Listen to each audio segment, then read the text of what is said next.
Hi parents. First I want to thank you for subscribing to this YouTube channel, Parent to Parent. And also just a reminder that you can find the links to all the videos on the website authortoauthor.org in the Parent Resources section.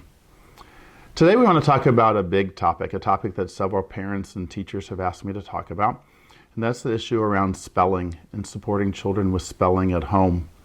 I want to be careful with this today. This is a big topic that we could talk about at length. I'll try to keep this relatively short and then do some follow-up videos. But for the most part, when a child asks me how to spell something, I don't tell them how to spell that. Now that doesn't mean that at home I would never do that. If your child's writing a letter to their grandma and they want the word grandma, I'm fine with giving them that one word. Or if they wanted writing a book about dinosaurs and they wanted the word dinosaur, fine giving that to them, a word they would use a lot in that book. But I'm very cautious about doing that and careful when I do or don't do that. And there's some things I would want to think about, both in terms of why I don't spell for children, for the most part, and what I can say instead. So first of all, here's some reasons why I'm not spelling for children.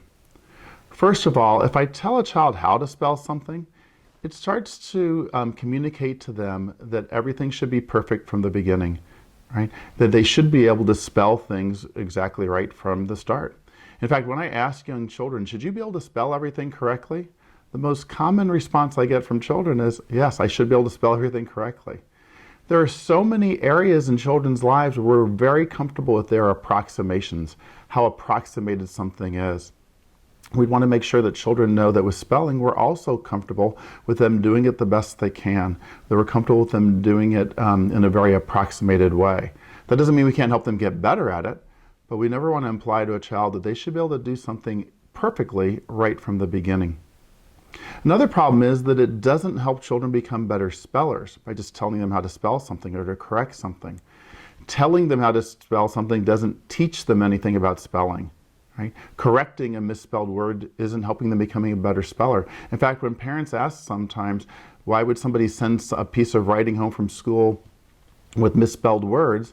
My response always is, well, I care so much about children learning how to spell and learning to become better spellers that I don't then spell for them, because it's simply not teaching. It's not showing them how to do something. Right? For example, I was talking to a child one time. This child said, Mr. Glover, how do you spell the word camping? And please don't tell me to spell it the best I can. Direct quote from this child, right?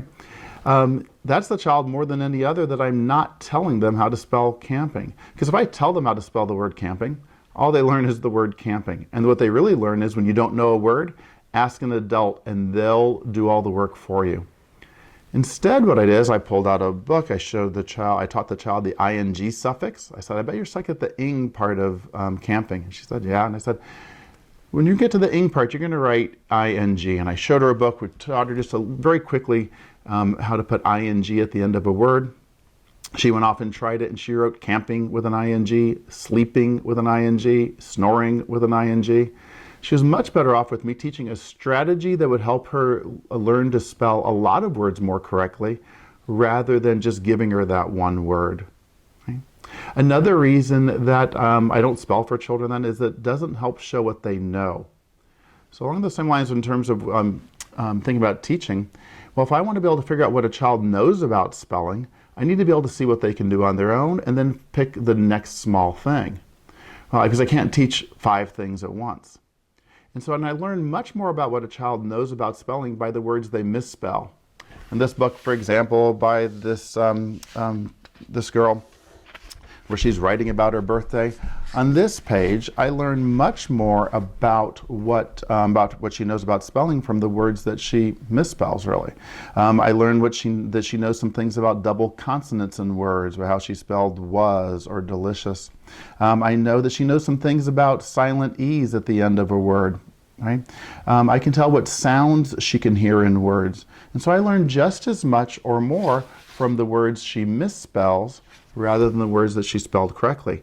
And if we're telling a child how to spell every word, we won't have as deep of an understanding about what they really know. Another problem is it doesn't support independence.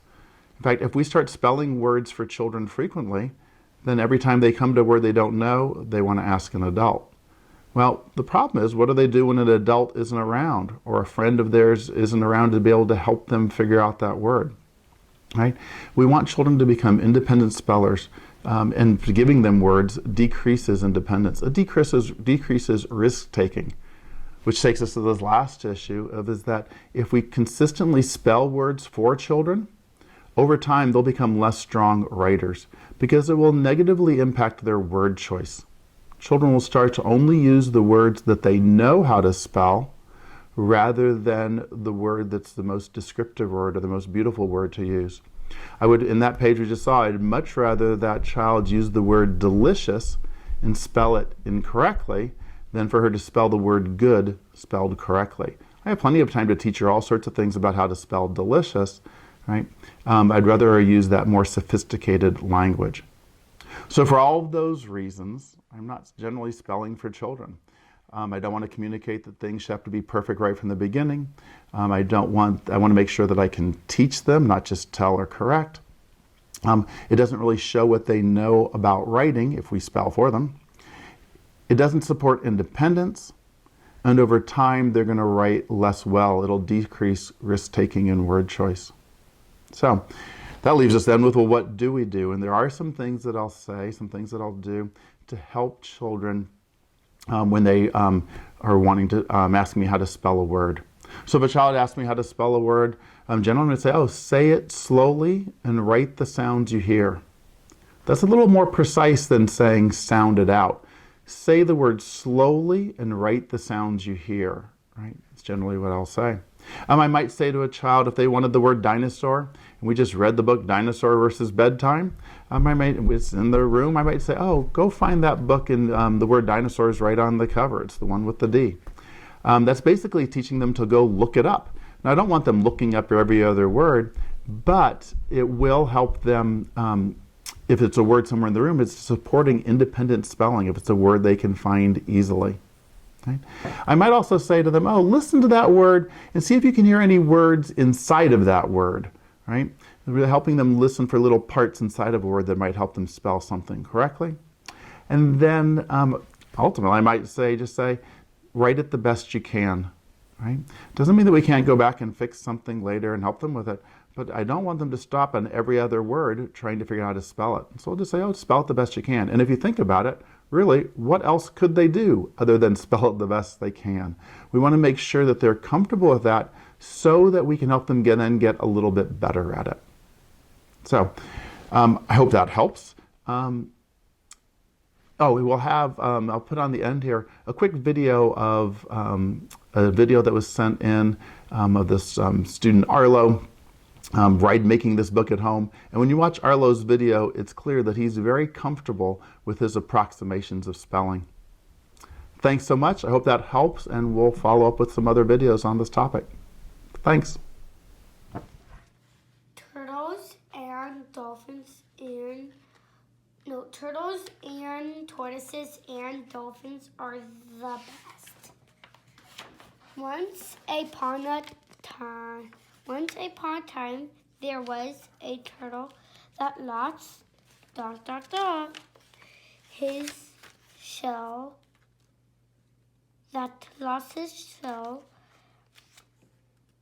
He found his shell, but it was a rock. He cried. He fell down and he cried. He found his shell, but it was a bush. He cried so much that the ground was flooding.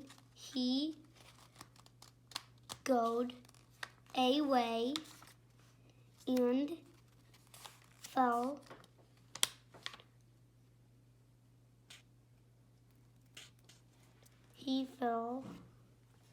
down a waterfall. But Super Turtle and Super Dolphin saved him.